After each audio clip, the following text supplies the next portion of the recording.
നമസ്കാരം. ടി.എ. രാജലക്ഷ്മി എഴുത്തിൻ്റെ തുടർച്ചയായുള്ള നിരന്തര സമ്മർദ്ദത്തെ തുടർന്ന് രാജലക്ഷ്മി തൻ്റെ സഹോദരിക്ക് ഒരു കത്തെഴുതി. ആ കത്ത് അവസാനിപ്പിച്ചത് ഇങ്ങനെയാണ്: ഞാൻ ഇരുന്നാൽ ഇനിയും കഥ എഴുതും, അതുകൊണ്ട് ഇനി ആർക്കൊക്കെ ഉപദ്രവമാകുമോ പോട്ടെ.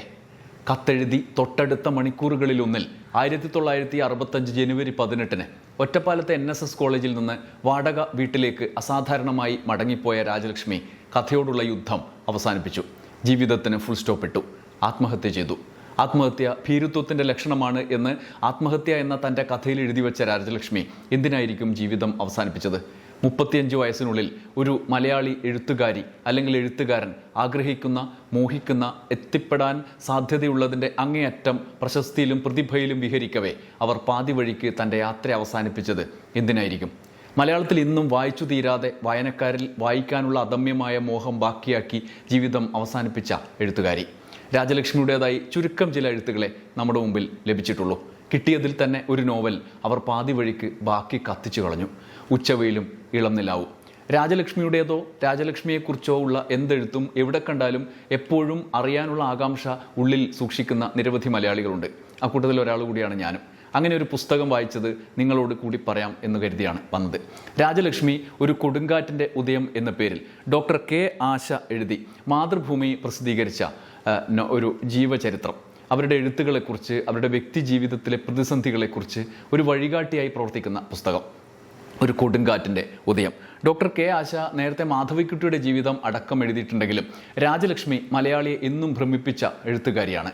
ടി.എ. രാജലക്ഷ്മി എന്ന രാജശ്രീ എന്ന് തൂലികാ നാമത്തിൽ അറിയപ്പെടാൻ ആഗ്രഹിച്ച ഒടുവിൽ രാജലക്ഷ്മി എന്ന് അറിയപ്പെട്ട എഴുത്തുകാരിയുടെ ജീവിതത്തിലൂടെ ഒരു യാത്ര. അതാണ് ഡോക്ടർ കെ ആശയുടെ ഈ പുസ്തകം.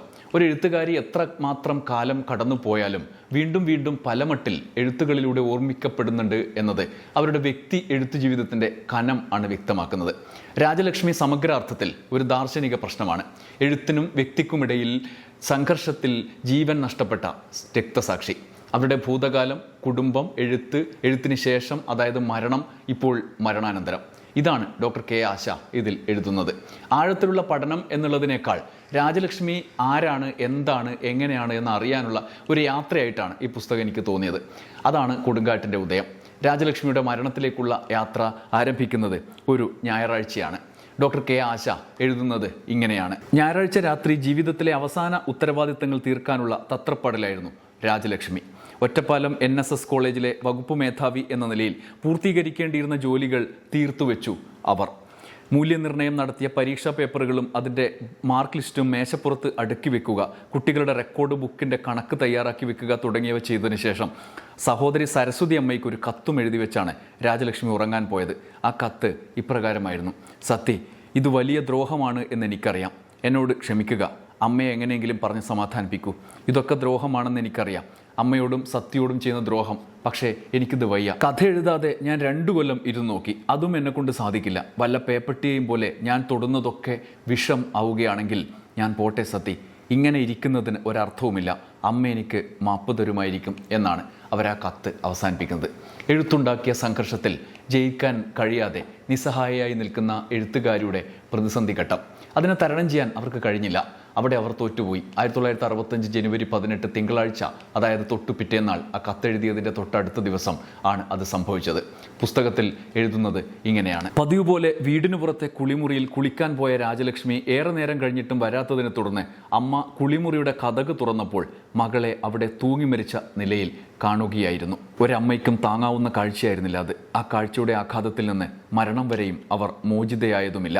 താൻ ഏറെ സ്നേഹവാത്സല്യങ്ങളോടെ വളർത്തിയ മകൾ വാർദ്ധക്യത്തിൽ തനിക്ക് തുണയാവുമെന്ന് പ്രതീക്ഷിച്ചവൾ, മറ്റു മക്കളെക്കാൾ പേരും പ്രശസ്തിയും നേടിയവൾ, അവൾക്ക് ഇങ്ങനെ ഒരു അന്ത്യമുണ്ടാകുമെന്ന് വൃദ്ധയായ ആ മാതാവ് ഒരിക്കൽ പോലും കരുതിയിരിക്കില്ല. എഴുത്തുകാരുടെ ഇടയിലെ ഏറ്റവും ശ്രദ്ധേയമായ ഒരാളാണ്. ഇന്നാണെങ്കിൽ സൂപ്പർ താരം എന്ന് വിളിക്കാൻ പാകത്തിൽ സമൂഹം ഉറ്റുനോക്കുന്ന വ്യക്തിത്വം. അവരുടെ മരണം കേട്ടവരെയെല്ലാം ഞെട്ടിച്ചു. ആ മരണരംഗം വാർത്തകളിൽ നിറഞ്ഞു. പോലീസ് എത്തി. അസ്വാഭാവികതയുണ്ടോ എന്ന് പരിശോധിച്ചു. തൻ്റെ അന്വേഷണം ഡോക്ടർ കെ ആശ പുസ്തകത്തിൽ കുറിക്കുന്നത് ഇങ്ങനെയാണ്: കുളിമുറിയിൽ ഒരു പെട്ടിയും ചെമ്പ് പാത്രവും കാണുന്നുണ്ട്. പെട്ടിയുടെ മുകളിൽ പാത്രം കമിഴ്ത്തി വെച്ച് അതിന്മേൽ കയറിയാണ് സാരി കെട്ടിയത് എന്നും പിന്നീട് പാത്രം തട്ടിമറിച്ചിട്ട് തൂങ്ങിയതാണ് എന്നും വേണമെങ്കിൽ ഊഹിക്കാൻ വഴിയുണ്ട്.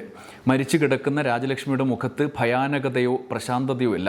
കഠിനമായ ദൈന്യാനുഭവം, കടുത്ത ദുഃഖഭാവമാണ് കാണാൻ കഴിയുക. വിവരം ഒരു കുട്ടി മുഖാന്തരം ഒരു വീട്ടിൽ അറിയിക്കണം എന്ന് പെൻസിൽ കൊണ്ടെഴുതിയൊരു കുറിപ്പ് കാണപ്പെട്ടു. സുഖമില്ലാത്തതിനാൽ ഇന്നും കോളേജിൽ വരില്ല, ലീവാണ്, മേശയിൽ നിന്ന് മാർക്ക് ലിസ്റ്റ് എടുത്ത് പ്രിൻസിപ്പലിന് കൊടുക്കണം, ഇന്ന രീതിയിൽ ലിസ്റ്റ് എഴുതണം എന്നും മറ്റും തൻ്റെ സഹപ്രവർത്തകർക്ക് ഒരു കുറിപ്പും എഴുതി വെച്ചിരുന്നു. ഇതിലൊന്നും താൻ അടുത്ത് മരിക്കാൻ പോകുന്നു എന്നതിൻ്റെ ഒരു സൂചനയും ഇല്ല. ഈ സാഹസത്തിന് എന്താണ് കാരണം എന്നും ഒരു വിവരവുമില്ല. രാജലക്ഷ്മിയുടെ മരണാനന്തരം അന്നത്തെ പത്രങ്ങൾ കേട്ടുകേൾവികളും കെട്ടുകഥകളും കേട്ട് അതിന് പിന്നാലെ പോയ സംഭവങ്ങളും ഡോക്ടർ കെ ആശ വിവരിക്കുന്നുണ്ട്. പുറത്തു വന്ന റിപ്പോർട്ടുകളുടെ അടിസ്ഥാനത്തിൽ വിശകലനം ചെയ്യുന്നുണ്ട്. ഇന്നാണെങ്കിൽ പറയേ വേണ്ട, എത്ര നാൾ, എത്ര കഥകൾ, എത്ര വ്യക്തിത്വങ്ങൾ, മഹാവ്യക്തിത്വങ്ങളുമായുള്ള ബന്ധങ്ങളടക്കം കുറ്റാന്വേഷണ കഥകളായി അച്ചടിച്ച് വന്നേനെ, അല്ലെങ്കിൽ ലൈവായി വന്നേനെ. അന്ന് കുറച്ചാണെങ്കിലും അങ്ങനെ വന്ന റിപ്പോർട്ടുകളുടെ സാഹചര്യം ഡോക്ടർ കെ ആശ എഴുതുന്നത് ഇങ്ങനെയാണ്. ചില പത്രങ്ങളും വാരികകളും ഒക്കെ പല അഭിപ്രായ പ്രകടനങ്ങൾ പ്രസിദ്ധീകരിക്കുകയും സാഹിത്യ സദസ്സുകളിൽ രാജലക്ഷ്മിയുടെ ജീവിതം കീറിമുറിച്ച് പരിശോധിക്കുകയും ചെയ്തു കണ്ടപ്പോൾ അസ്വസ്ഥയായ ടി.എ. സരസ്വതി അമ്മ തൻ്റെ അനുജത്തിയുടെ മരണം സംബന്ധിച്ച ചർച്ചകൾ എല്ലാവരും നിർത്തിവെക്കണം എന്നാവശ്യപ്പെട്ട് മാതൃഭൂമിക്ക് കത്തെഴുതി. അവളുടെ ഈ ദുരന്തത്തിന് പ്രേരിപ്പിച്ചത് അവളുടെ കൂട്ടുകാർ എന്ന പേരിൽ അറിയപ്പെട്ടിരുന്ന ചിലരാണെന്ന വസ്തുത വ്യക്തമാക്കേണ്ടത് എൻ്റെ കടമയാണ്. ടി.എ. സരസ്വതിയമ്മയുടെ കത്താണ്. തങ്ങളുടെയും കാഥികയുടെയും പരിചയമണ്ഡലത്തിൽപ്പെട്ടവരുടെ ജീവിത രഹസ്യങ്ങളെ ആസ്പദമാക്കി കഥകൾ എഴുതി പ്രശസ്തിയും പണവും സമ്പാദിക്കുകയാണ് അവർ ചെയ്യുന്നതെന്ന അവരുടെ അന്യായമായ ആരോപണം, പരപീഡ, അത് സഹിക്കാനാവാതെ അവളുടെ ഹൃദയത്തെ നിരന്തരം മഥിച്ചതിൻ്റെ ഫലമാണ് രാജലക്ഷ്മി ഇഹലോകവാസം വെടിഞ്ഞത് എന്ന് മരണത്തിന് മുമ്പ് അവൾ എനിക്ക് എഴുതി വെച്ചിരുന്ന കത്തിൽ നിന്നും വ്യക്തമാണ്. എന്നിട്ട് ആ കത്തിൻ്റെ ഉദ്ധരണി, വിശദീകരണം അവർ ടി.എ. സരസ്വതി മാതൃഭൂമിക്ക് എഴുതിയ കത്തിൽ അറ്റാച്ച് ചെയ്യുന്നുണ്ട്. നമ്മൾ തുടക്കത്തിലൊരു കത്ത് വായിച്ചില്ലേ? മലയാളത്തിലെ എമിലി ബ്രോണ്ടി, മലയാളത്തിൻ്റെ സ്വന്തം എമിലി ബ്രോണ്ടി എന്ന് വിളിക്കപ്പെട്ടത് രാജലക്ഷ്മിയായിരുന്നു. അത് വെറുതെ ആയിരുന്നില്ല. അവരുടെ എഴുത്തുകൾ ആസ്വാദകരെ അത്ഭുതപ്പെടുത്തിയ അനുഭവങ്ങളായിരുന്നു. 1956 മാതൃഭൂമി ആഴ്ചപ്പതിപ്പ് പ്രസിദ്ധീകരിച്ച മകൾ എന്ന നീണ്ട കഥയിലൂടെയാണ് രംഗപ്രവേശം. 58 ഒരു വഴിയും കുറേ നിഴലുകളും എന്ന നോവൽ, അത് 1960 ഉച്ചവെയിലും ഇളം നിലാവും എന്ന നോവൽ, അത് മാതൃഭൂമി ആഴ്ചപ്പതിപ്പിൽ ഖണ്ഡശയായി വന്നു തുടങ്ങിയെങ്കിലും 8 ഭാഗങ്ങൾക്ക് ശേഷം രാജലക്ഷ്മിയുടെ ആവശ്യപ്രകാരം നോവൽ നിർത്തിവെച്ചു.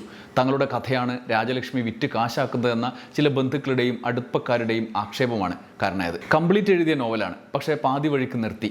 അതിൻ്റെ ബാക്കി ഭാഗം പിന്നീട് പത്രാധിപർ അവർക്ക് അയച്ചു കൊടുത്തു. രാജലക്ഷ്മി അത് കിട്ടിയ ഉടനെ കത്തിച്ചു കളഞ്ഞു.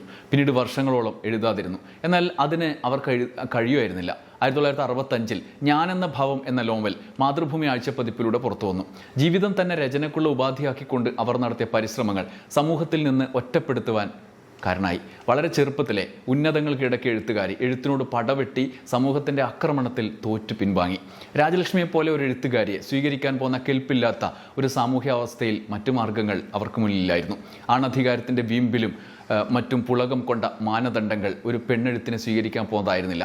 ഉച്ചവെയിലും ഇളന്നിലാവും പാതി വഴിക്ക് പ്രസിദ്ധീകരണം അവസാനിപ്പിച്ചപ്പോൾ മുതൽ അവർ പിന്മടക്കം ആരംഭിച്ചിരുന്നു. പിന്നാലെ ആ നോവലിൻ്റെ ബാക്കി ഭാഗം NV കൃഷ്ണവാര്യർ തിരിച്ചു കൊടുത്തത് വാങ്ങിയാണ് കത്തിച്ചു കളഞ്ഞത്.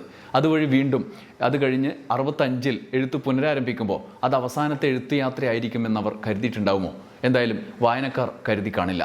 അവരുടെ ഉജ്ജ്വലമായ തിരിച്ചുവരവ് ആഘോഷിക്കാൻ ആരംഭിച്ചിരുന്നു സാഹിത്യലോകം. പക്ഷേ രാജലക്ഷ്മി അപ്പോഴേക്കും പിൻവാങ്ങി. എന്നാൽ അവരുടെ എഴുത്തുകൾ, അവർ ബാക്കി വെച്ചിട്ട് പോയ അടയാളങ്ങൾ അവരുടെ വിജയം മരണാനന്തരം ഉദ്ഘോഷിക്കുന്നുണ്ട്. അവർ പരാജയപ്പെട്ടില്ല, എഴുത്തിനോട് പൊരുതി എഴുത്തിൽ ജയിച്ചവൾ ആണ് എന്ന് ഉദ്ഘോഷിക്കുകയാണ്. മരണാനന്തരം 7 പതിറ്റാണ്ടിനും ഇപ്പുറം എഴുതപ്പെട്ട ഡോക്ടർ ആശയുടെ ഈ കൊടുങ്കാറ്റിൻ്റെ ഉദയം എന്ന പുസ്തകവും അത് സാക്ഷ്യപ്പെടുന്നു. പുസ്തകപ്പുഴുവിൽ അടുത്ത പുസ്തകവുമായി അടുത്ത വീഡിയോയിൽ വരാം. പുസ്തകാവരണത്തെക്കുറിച്ചുള്ള നിങ്ങളുടെ കമൻറ്റുകൾ, ഈ പുസ്തകവുമായി ബന്ധപ്പെട്ട ഉള്ളടക്കത്തെക്കുറിച്ചുള്ള അഭിപ്രായങ്ങളൊക്കെ വിമർശനമായും അല്ലാതെയും എഴുതണം. അടുത്ത വീഡിയോയിൽ അതിനനുസരിച്ച് മാറ്റങ്ങൾ വരുത്താനും ശ്രമിക്കാം. നന്ദി, നമസ്കാരം.